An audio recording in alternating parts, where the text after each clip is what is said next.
விவசாய மசோதாக்கள் நம்ம விவசாயிகளுக்கு நல்லதா கெட்டதான்னு முடிவு செய்யறதுக்கு முன்னாடி இதுவரைக்கும் இருந்த நிலவரம் என்னன்னு பார்ப்போம். இவ்வளவு நாளா நம்ம விவசாயிகள் விவசாய மண்டி மூலமா கமிஷன் ஏஜென்ட்டுகளுக்கு மட்டும் விற்கக்கூடிய சூழ்நிலை இருந்து வந்துச்சு.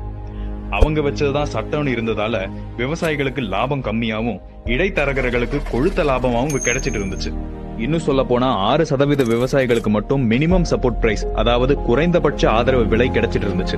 இது ஏன்னா எந்த ஒப்பந்தமும் எழுத்து வடிவில இல்லாம வெறும் வாய்வாக்காவே இருந்து வந்ததுனால விவசாயிகளை ஏமாத்துறதும் அவங்களை கடனாளி ஆக்கிட்டு அவங்க நிலத்தை பறிக்கிறதும் வாடிக்கையாவே இருந்துட்டு வந்துச்சு.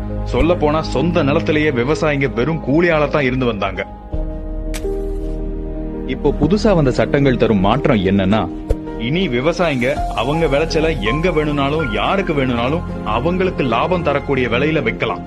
இதனால விவசாய பொருட்களை விவசாயிங்க கிட்ட இருந்து வாங்குறதுல மண்டி கமிஷன் ஏஜென்ட்டுகளுக்கும் மொத்த விற்பனையாளர்களுக்கும் கார்பரேட் கம்பெனிகளுக்கும் நடுவுல போட்டி அதிகரிக்கும். இதனால லாபம் அடைறது யாருன்னா விவசாயிங்க தான்.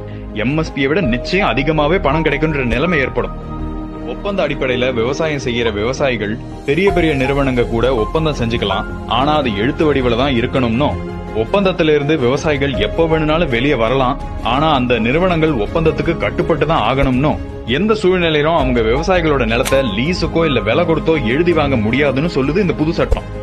முறையா நம்ம விவசாயிகள் முதலாளிகளா மாறுவாங்க. இப்போ முடிவு பண்ணுங்க, யார் விவசாயிகளுக்கு எதிரானவங்கன்னு. இந்த சட்டத்தை ஆதரிப்பவர்களா இல்ல இந்த சட்டத்தை எதிர்ப்பவர்களா? இதுவரைக்கும் தொழிலாளி, இன்று முதல் முதலாளி. Download Moj.